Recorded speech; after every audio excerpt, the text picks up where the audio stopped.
अस्सलाम वालेकुम वरहमतुल्लाहि वबरकातुहू।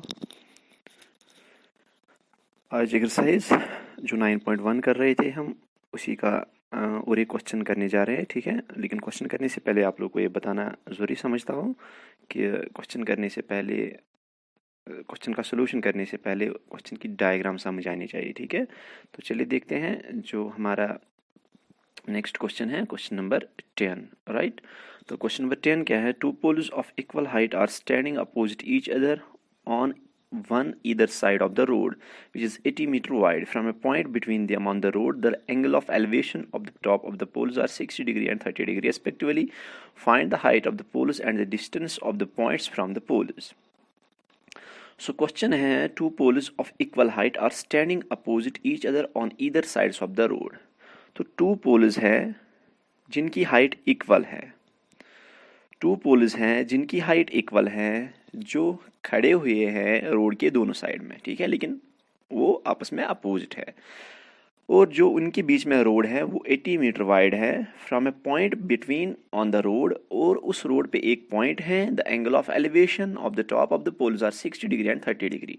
उस पॉइंट से जो एंगल ऑफ एलिवेशन पोल्स के टॉप तक बन रहे हैं वो एक तो 60 बन रहा है, दूसरा 30 डिग्री बन रहा है। Find the height of the poles, हमें पहले फाइंड आउट करनी है हाइट ऑफ पोल क्या है, and the distance of the points from the poles, और उस पॉइंट से उन पोल्स तक कितनी डिस्टेंस है, राइट।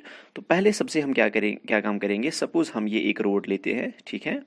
सपोज ये हम एक रोड लेते हैं, पहले डायग्राम समझनी होगी आप लोगों को। सपोज ये एक रोड है, ठीक है, ये एक रोड है। इस रोड के एक साइड में, इस रोड के एक साइड में सपोज ये एक रोड है, सपोज ये मैं एक रोड ले रहा हूँ। इस रोड के दोनों साइड में दो पोल्स हैं। सपोज ये पोल 1 है, ये एक पोल ले रहा हूं मैं, और यहां से दूसरा पोल है, लेकिन दोनों पोल्स की जो हाइट है वो सेम है। दोनों पोल्स की जो हाइट है वो सेम है, ये बात यहाँ पे बहुत जरूरी याद रखनी है। जो ये दो पोल्स हैं, बीच में रोड है, और उस रोड पे एक पॉइंट है। सपोज ये एक पॉइंट में ले रहा हूँ यहाँ पे, उस रोड पे एक पॉइंट है, ठीक है, ये पॉइंट एक है यहाँ पे। उस पॉइंट से लेके पोल्स के टॉप तक जो एंगल ऑफ एलिवेशन बन रहे हैं, यानी कि नीचे से लेके ऊपर तक जो एंगल्स बन रहे हैं, एंगल ऑफ एलिवेशन, एक तो 60 डिग्री है, सपोज ये 60 डिग्री में ले रहा हूँ, और दूसरा है 30 डिग्री। लेकिन हमें पता नहीं ये पॉइंट एग्जैक्ट कहाँ पे है, कितनी डिस्टेंस पे है, ठीक है। तो ये दूसरा पॉइंट है, ये दूसरा एंगल ऑफ एलिवेशन है, और ये जो एंगल ऑफ एलिवेशन है ये 30 डिग्री है। एक तो 60 डिग्री बन रहा है और दूसरा 30 डिग्री बन रहा है। हमें बताना है इन पोल्स की हाइट क्या है, और इस पॉइंट से लेके इस पोल तक कितनी डिस्टेंस है, और इसी पॉइंट से लेके इस पोल तक कितनी डिस्टेंस है, राइट। क्वेश्चन आया समझ में? तो अब लोग देख सकते हो ये डायग्राम बन सकती है इस क्वेश्चन की, ठीक है। ये देखिए, एक तो मैं इस साइड में पोल्स दो ले रहा हूँ, एक तो ए बी मैंने लिया और दूसरा पी क्यू लिया, राइट। और जो रोड है वो मैं ले रहा हूँ क्यू बी, उस क्यू बी पे मैं आर पॉइंट ले रहा हूँ। उस आर से पी तक जो एंगल बन रहा है 60 बन रहा है, और दूसरा एंगल उसी पॉइंट आर से ए तक, यानी कि ए बी के टॉप तक जो एंगल बन रहा है वो है 30 डिग्री। और ये बात बहुत ज़रूरी है, जो क्यू आर है उसकी डिस्टेंस है 80 मीटर, यानी कि ये रोड जो वाइड है ये कितना वाइड है, 80 मीटर। ये डायग्राम एग्जैक्ट डायग्राम है ना। तो चलिए देखते हैं इसका सोल्यूशन। तो पहले मैं यही ले रहा हूँ, मतलब जो मैंने यहाँ पे डायग्राम में बनाया उसी को ट्रांसलेट करता हूँ, ठीक है। तो पहले मैं ले रहा हूँ, let A B and P Q be two poles size that A B is equal to P Q. A B और पी क्यू मैं टू पोल्स ले रहा हूँ, लेकिन ए बी इक्वल है P Q, which are standing opposite each other on either side of the road. Also BQ is equal to 80 metre. जो BQ है यानी कि जो रोड की विड्थ है वो है 80 metre. Let R be the point on the road। R में एक पॉइंट ले रहा हूँ रोड पे, ये एक पॉइंट मैंने यहाँ पे लिया, सच दैट जो एंगल ARB है वो है 30 डिग्री एंड एंगल QRP है वो है 60 डिग्री, यानी कि एंगल ARB वो 30 है एंड एंगल QRB वो कितना है, 60 डिग्री, राइट। नाउ यहाँ पे इन ट्राइंगल, अब मैं क्या कर रहा हूँ, मुझे पी क्यू और ए बी फाइंड आउट करना है, right. In triangle P Q are, पहले मैं जाऊँगा इस ट्राइंगल में पी क्यू आर में, इस वाली ट्राइंगल में मैं जाऊँगा in triangle P Q R, right. ये वाली ट्राइंगल है, तो इसमें मैं tan थीटा का वैल्यू निकालूंगा। मीन्स परपेंडिकुलर, ये अगर एंगल है तो परपेंडिकुलर पी क्यू वाला साइड आएगा। तो मैं लिखूंगा फिर P Q divide by Q R is equal to, P Q perpendicular है, क्यू आर बेस है, तो परपेंडिकुलर डिवाइड बाई बेस वो क्या बनेगा, tan ऑफ, लेकिन एंगल क्या है 60 डिग्री, तो tan 60 डिग्री। फिर वैल्यूज पुट करते हैं, पी क्यू पता नहीं है, क्यू आर भी पता नहीं है, लेकिन tan 60 अंडर रूट 3 है। यहाँ से मैं क्यू आर का वैल्यू निकालता हूँ, ठीक है। जब Q R multiple, cross multiplication अगर हम कर लेंगे, इसका डिवाइड 1 है, क्यू आर मल्टीपल होगा अंडर रूट 3 को, तो क्यू आर अंडर रूट 3 बन जाएगा, और P Q into 1 is P Q.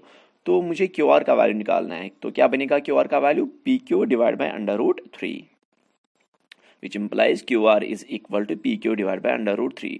तो क्यू आर की जो वैल्यू आई, यानी कि ये वाली डिस्टेंस, ये कितनी आई, P Q divide by under root 3, right. तो क्यू आर अब हमारे पास आ चुका है। अब हम क्या करेंगे, also in triangle A B R, अब हम इस ट्राइंगल में जाएंगे, A B and R, diagram की तरफ देखो, in triangle A B R, right. A B ये भी पता नहीं है, आर बी यानी कि बी आर ये भी पता नहीं है, लेकिन यहाँ पे से बी क्यू हमें गिवन है, ठीक है। तो हम इस ट्राइंगल में जाएंगे, यहाँ से भी हम tan थीटा का वैल्यू निकालेंगे। तो मैं लिखूंगा फिर A B divide by B R, A B divide by B R, A B ये एंगल है, ठीक है, ये एंगल है, तो ये वाला साइड परपेंडिकुलर बनेगा, the side opposite to given angle is known as perpendicular side. तो A B perpendicular divide by B R, वो बेस बनेगा, परपेंडिकुलर डिवाइड बाई बेस वो क्या बनेगा, tan ऑफ 30 डिग्री, राइट।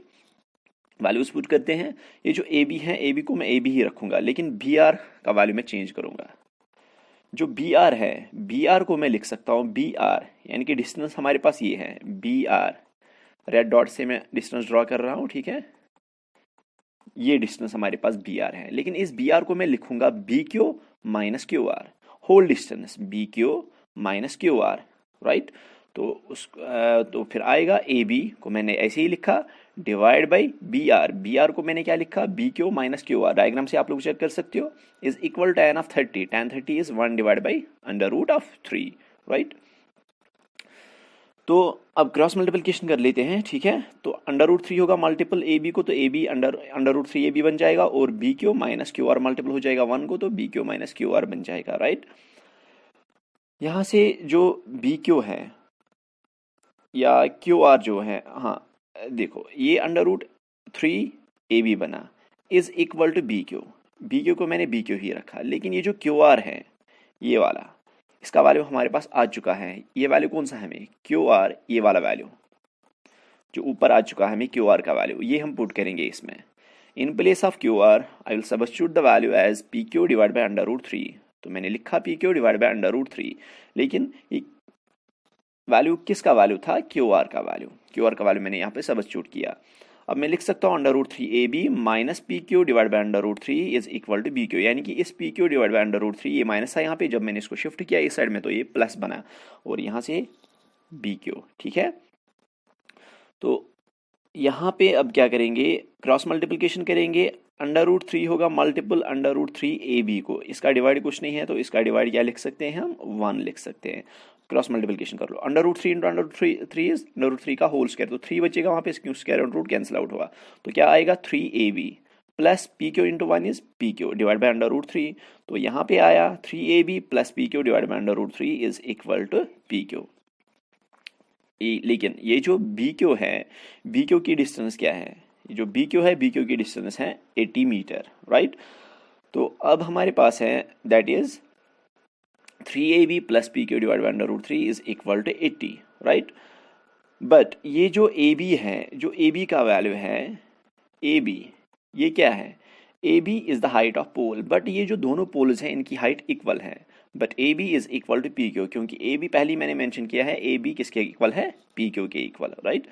तो इसका वैल्यू मैं चेंज करूंगा, पी क्यू का वैल्यू मैं चेंज करूंगा, इन place of P Q I will write here ab, तो क्या आएगा 3ab प्लस पी क्यू की जगह मैंने क्या लिखा ab, क्योंकि पी क्यू किसके बराबर है, ab is equal to under root 3 multiple हो जाएगा 80 को, तो 80 अंडर रूट 3 बन जाएगा, तो 3ab प्लस ab कितना आ जाएगा, 4ab is equal to under root 80 under root of 3, right.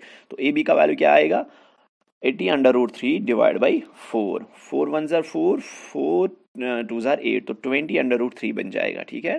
तो 80 अंडर रूट 3 डिवाइड बाई 4, यहाँ से कैंसिलेशन हो जाएगी, 4 1 ज़ार 4, 4 2 ज़ार 8 और 4 0 ज़ार 0, राइट। तो क्या बन जाएगा, ए बी का वैल्यू क्या आएगा 20√3। तो ए बी का वैल्यू आया, ए बी का वैल्यू कितना है 20√3, तो पी क्यू का वैल्यू भी कितना आएगा 20√3। अब हमें आर से लेके क्यू तक डिस्टेंस फाइंड आउट करनी है और आर से लेके बी तक डिस्टेंस फाइंड आउट करनी है। तो हमें पता ही है, जैसे आप लोग हमें ए बी का वैल्यू आया, तो अब हम क्यू आर का वैल्यू फाइंड आउट कर सकते हैं। क्यू आर का वैल्यू इसमें हम फाइंड आउट कर सकते हैं, ठीक है। इसमें हम पी क्यू या ए बी का वैल्यू पुट कर सकते हैं, तो वहाँ से क्यू आर का वैल्यू आएगा। एंड सिमिलरली अगर क्यू आर का वैल्यू आ सकता है तो हम बी आर का वैल्यू भी फाइंड आउट कर सकते हैं। तो ये होमवर्क है, ये आप लोगों को खुद आना चाहिए, ठीक है। अब हम क्या करेंगे, हम नेक्स्ट क्वेश्चन पे जाएंगे। जो नेक्स्ट क्वेश्चन है, next question is A TV tower stands vertically on the bank of a canal from a point on the other bank directly opposite to the tower. The angle of elevation of the top of the tower is 60 degree. From another point 20 meters away from this point on the line joining this point to the foot of the tower, the angle of elevation of the top of the tower is 30 degree. Find the height of the tower and the width of the canal. Question को समझना, ठीक है। हमें सबसे पहले यहाँ पे given है A TV tower stands vertically on a bank of a river. एक टीवी टावर है लेकिन कहाँ पे है, बैंक ऑफ द रिवर, ठीक है, वहाँ पे खड़ा है। From a point on the canal on the other bank, अब दूसरे बैंक पे ये जा रहा है अपोजिट टावर, जो टावर के बिल्कुल अपोजिट है, राइट, यानी कि रिवर की दूसरी साइड में जा रहा है, जो टावर के बिल्कुल अपोजिट में उसी जगह पे जा रहा है। The angle of elevation of the top of the tower is 60 degree. जो एंगल ऑफ एलिवेशन है किसके साथ, टॉप ऑफ द टावर, वो किसके इक्वल है 60 degree. From another point 20 metre away from this point, अब इस पॉइंट से जहाँ पे इसने पहले पॉइंट लिया है उससे दूर और एक पॉइंट ले रहा है, वो 20 मीटर दूर है इस पॉइंट से, पहले वाले पॉइंट से। The line joining from this point two the foot of the tower, the angle of elevation of the top of the tower is 30 degree. अब उस पॉइंट से ये एंगल ऑफ एलिवेशन चेक करा है, वहाँ से बन रहा है 30 डिग्री। तो हमें height of tower find out करनी है and width of the canal. तो क्वेश्चन समझना, सपोज ये एक रिवर है, ठीक है, सपोज ये एक रिवर है, सपोज ये एक रिवर है, इस रिवर के एक बैंक पे एक टावर है, सपोज ये एक टावर है, इस रिवर के एक बैंक पे एक टावर है, सपोज ये टावर टी है मैं ले रहा हूं, ठीक है। अब ये रिवर का दूसरा एंड है, ठीक है, यहां से एक पॉइंट है, इस पॉइंट से ये क्या काम कर रहा है, ये एंगल ऑफ एलिवेशन चेक कर रहा है। तो जो एंगल ऑफ एलिवेशन बन रहा है, एंगल ऑफ एलिवेशन कितना बन रहा है 60 डिग्री। सपोज ये एंगल ऑफ एलिवेशन 60 डिग्री बन रहा है, ये 60 डिग्री बन रहा है। अब क्या कर रहा है, from another point 20 metre away from this point, अब ये जो पॉइंट इसने लिया है, ये वाला पॉइंट, इस पॉइंट से दूर और एक पॉइंट ये ले रहा है, लेकिन वो पॉइंट इस पॉइंट से कितना दूर है 20 मीटर। सपोज ये दूसरा पॉइंट है और लेकिन ये डिस्टेंस है 20 मीटर, राइट, ये डिस्टेंस कितनी है 20 मीटर। इस पॉइंट से अब एक और पॉइंट ये दूर ले रहा हूं, लेकिन कितना ले रहा है 20 मीटर। वहां से एंगल ऑफ एलिवेशन चेक कर रहा है टावर के टॉप तक, वो एंगल ऑफ एलिवेशन कितना बन रहा है 30 डिग्री। तो हमें क्या करना है, find the height of tower, we need to find out the height of tower and the width of the canal. और ये वाली डिस्टेंस हमें फाइंड आउट करनी है, ये वाली डिस्टेंस, राइट। तो डायग्राम कुछ इस तरह बनेगी, ये हमारी डायग्राम होगी, ठीक है। तो बुक पे भी ये डायग्राम गिवन है, ये एक टावर है जिसकी हाइट ए बी है, ठीक है। तो बी सी ये कैनल है या रिवर हम कह सकते हैं, width of river. Point C इसने लिया पहले, टावर के टॉप तक एंगल कितना बन रहा है 60 डिग्री। अब इस सी पॉइंट से डी तक और एक पॉइंट ही ले रहा है, लेकिन इस between C to D, the distance between C to D is 20 metre. Now again the angle of elevation from point D to the top of the tower is 30 degree. We need to find out the height of tower and width of the canal. Width of canal क्या है BC। तो CD हमें पता है, अगर BD हमें पता चलेगा तो हम BC फाइंड आउट कर सकते हैं। तो पहले हम AB फाइंड आउट करेंगे, ठीक है। तो डायग्राम समझ में आ गई। अब नेक्स्ट क्वेश्चन, अब फिर इस क्वेश्चन का सोल्यूशन हम देखते हैं, ठीक है।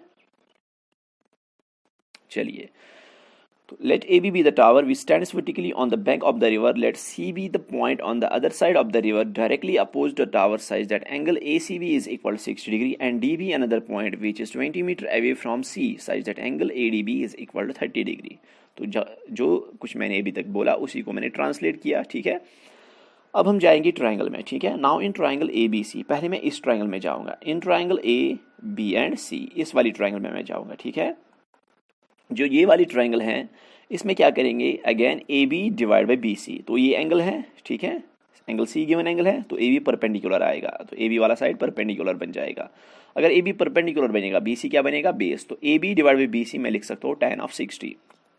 A B divide by B C is equal to tan of 60 degree, right. ना वैल्यूज पुट करते हैं, ना ए बी पता है ना बी सी पता है, इज इक्वल tan 60 का वैल्यू है under root of 3। Cross multiplication कर लेते हैं, लेकिन यहाँ से मैं निकालता हूँ बी सी का वैल्यू। क्रॉस मल्टीप्लिकेशन करके मैं यहाँ से बी सी का वैल्यू फाइंड आउट करूंगा। जो बी सी का वैल्यू आएगा वो कितना आएगा, A B divide by under root of 3, जैसे मैंने लास्ट क्वेश्चन में किया, बिल्कुल वैसे ही है, ठीक है। तो बी सी हमें आया, बी सी हमारे पास अब कितना है, yes, B C is equal to A B divide by under root of 3, यानी कि बी सी हमें पता चला है। अब क्या करना है हमें, पहले तो हमें टावर की हाइट फाइंड आउट करनी है। जब हम टावर की हाइट फाइंड आउट करेंगे उसके बाद हमें बी सी निकालना है। तो बी सी के लिए अब हमें जरूरी है ए बी निकालना, क्योंकि जब हम ए बी निकालेंगे, जब हमें ए बी पता चलेगा तो तभी हम बी सी फाइंड आउट कर सकते हैं, क्योंकि ये विड्थ ऑफ कैनल है, राइट। अब हम ट्राइंगल में जाएंगे, in triangle A B D, इस ट्राइंगल में हम जाएंगे ए बी एंड डी, ये वाली ट्राइंगल में हम जाएंगे। In right triangle A B D, इसमें भी हम लिखेंगे A B divide by B D is equal tan of 60। A B divide by D B is equal tan of 60। A B divide by D B is equal to tan of 30 degree, right, क्योंकि angle यहाँ पे बन रहा है 30 degree. हमने कौन C triangle उठाई है, ए बी एंड डी। तो वैल्यूज पुट कर लेते हैं। जो ए बी है, ए बी तो हमें पता नहीं, लेकिन जो डी बी है, डी टू बी हम लिख सकते हैं B C plus C D.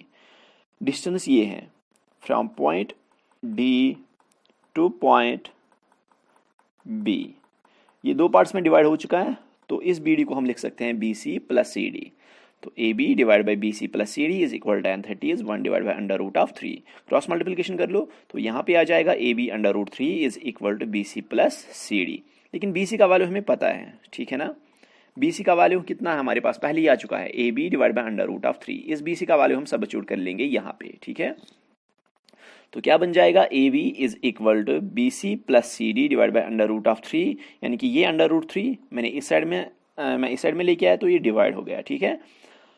तो A B is equal to B C का वैल्यू पुट कर लो। अब बी सी का वैल्यू क्या है, A B divide by under root 3 प्लस 20 whole divide by under root of 3।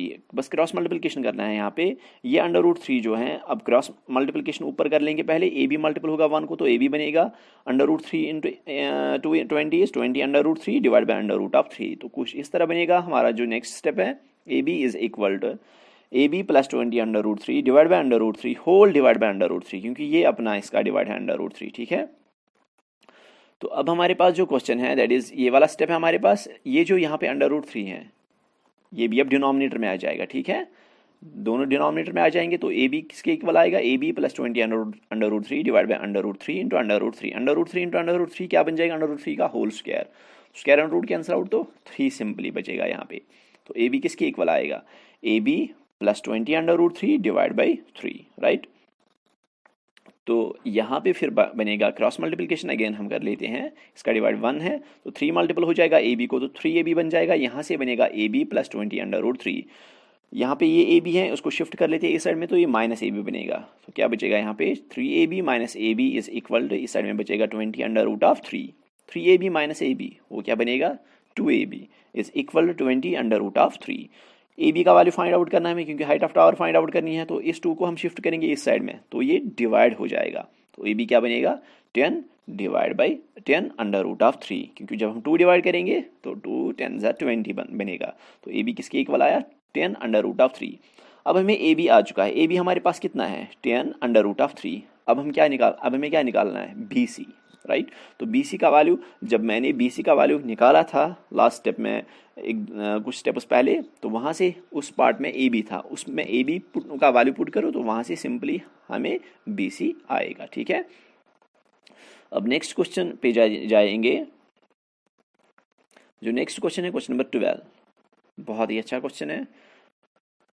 From the top of a 7 meter high building, the angle of elevation of the top of the cable tower is 60 degree and the angle of depression is 45 degree. Determine the height of tower. तो यहाँ पे दोनों angle बन रहे हैं, angle of elevation भी और angle of depression भी, ठीक है।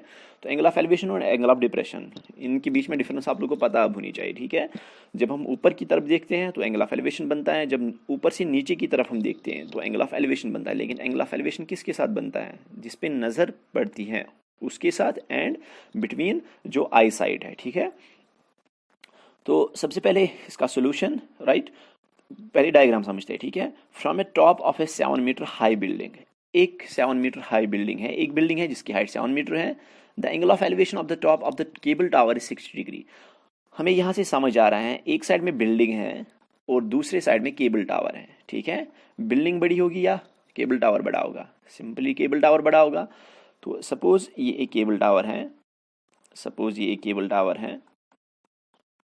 पहले डायग्राम समझनी होगी क्योंकि बहुत ही इंपॉर्टेंट क्वेश्चन है और एग्जाम में पूछा भी जा चुका है बहुत बार। सपोज ये एक केबल टावर है, ठीक है, ये एक टावर है। अब क्या करना है हमें, इस साइड में एक बिल्डिंग है, इस साइड में एक बिल्डिंग है। सपोज ये एक बिल्डिंग है जिसकी हाइट 7 मीटर है। सपोज ये बिल्डिंग है, इसकी हाइट है 7 मीटर, राइट।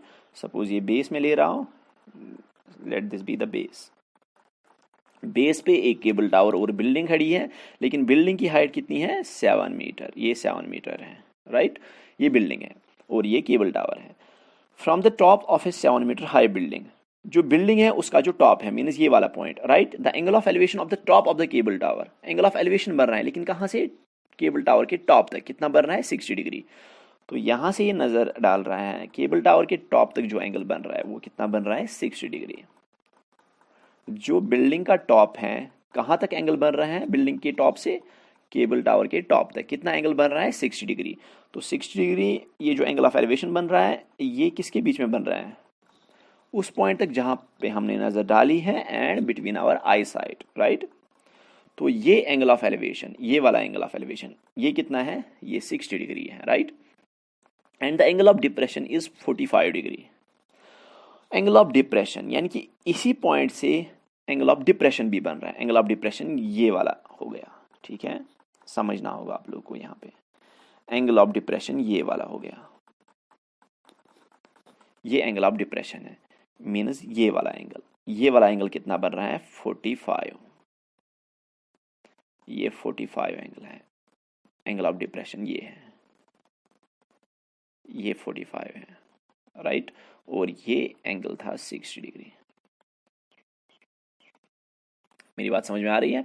इस पॉइंट से टॉप तक एंगल ऑफ एलिवेशन और इसी पॉइंट से एंगल ऑफ डिप्रेशन यानी कि टावर के फुट तक, वो एंगल कितना बन रहा है? 45 डिग्री, राइट।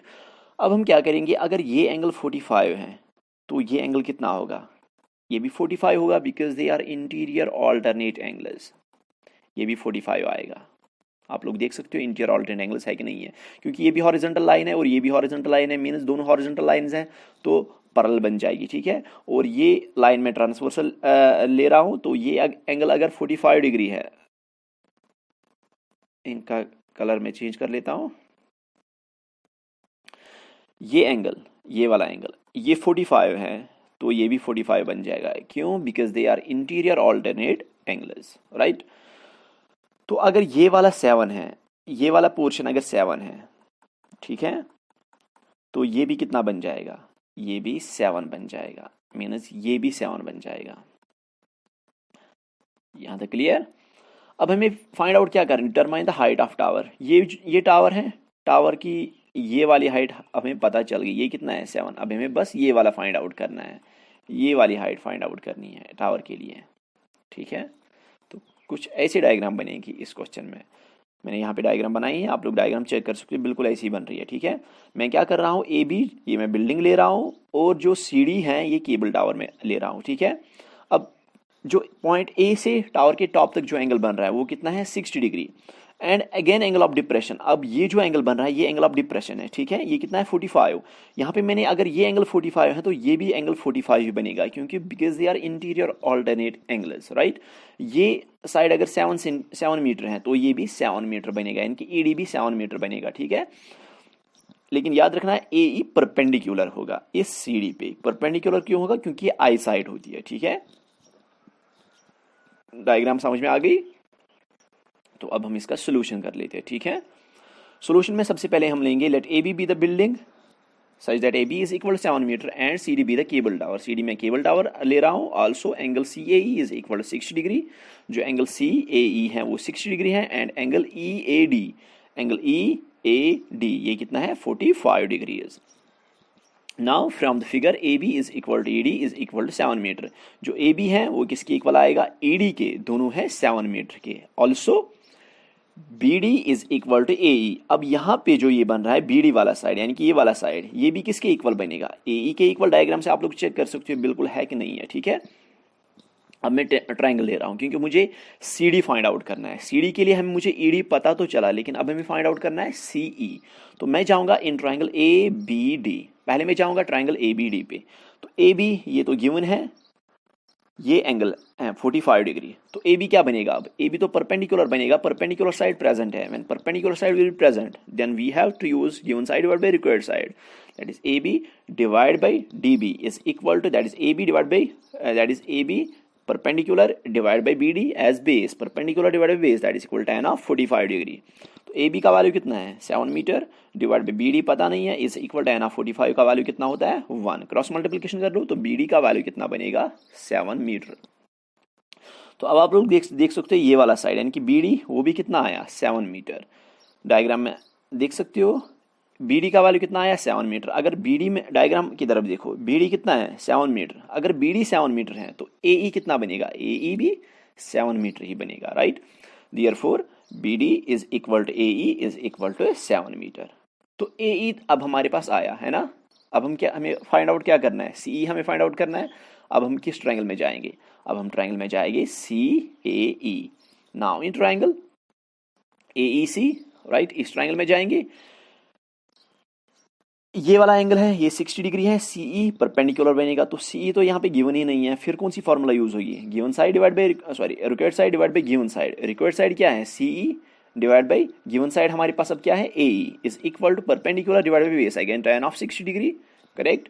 CE पता नहीं है, AE का वैल्यू 7 मीटर है, is equal tan of 60 is under root of 3। Cross multiplication कर लो तो क्या CE क्या बनेगा 7 अंडर रूट ऑफ 3, राइट। तो CE तो पता चला। Therefore the height of tower, height of tower हमारे पास क्या है C to D। डायग्राम की तरफ देखो, हाइट ऑफ टावर क्या है CD, राइट। लेकिन CD को मैं लिख सकता हूँ CE plus ED, right. CD को मैं लिख रहा हूँ CE प्लस ED, क्योंकि CD ये पूरा टावर है, लेकिन ये दो पार्ट्स में डिवाइड हुआ है, एक तो CE है, दूसरा ED है। CE का वैल्यू आ चुका है, CE का वैल्यू कितना है 7 अंडर रूट ऑफ 3 मीटर। तो in place of CE I will write here 7 under root 3 metre plus ED diagram में गिवन है, वो कितना है 7 मीटर। तो यहाँ पे भी 7 है और यहाँ पे भी 7 है, 7 कॉमन आ जाएगा तो अंदर क्या बनेगा, 7 को जब मैं बाहर निकालता हूँ तो अंदर रहेगा अंडर रूट 3 प्लस 1 मीटर। तो ये टावर की हाइट बन जाएगी, ठीक है। तो इस तरह से आज ये 2 क्वेश्चंस जो मैंने यहाँ पे दिखाए हैं, 3 क्वेश्चंस जो हमने किए हैं, बहुत ही अच्छे क्वेश्चंस हैं। इसके बाद जो क्वेश्चन नेक्स्ट आएंगे वो भी बहुत अच्छे क्वेश्चंस हैं। तो आप लोगों को क्या करना है, बस प्रैक्टिस करते रहना है एक एक क्वेश्चन, ठीक है। उसकी पहले डायग्राम बनाओ, उसके बाद क्वेश्चन जब समझ में आ जाएगा उसके बाद आप लोग क्वेश्चन को इजीली कर सकते हो, ठीक है।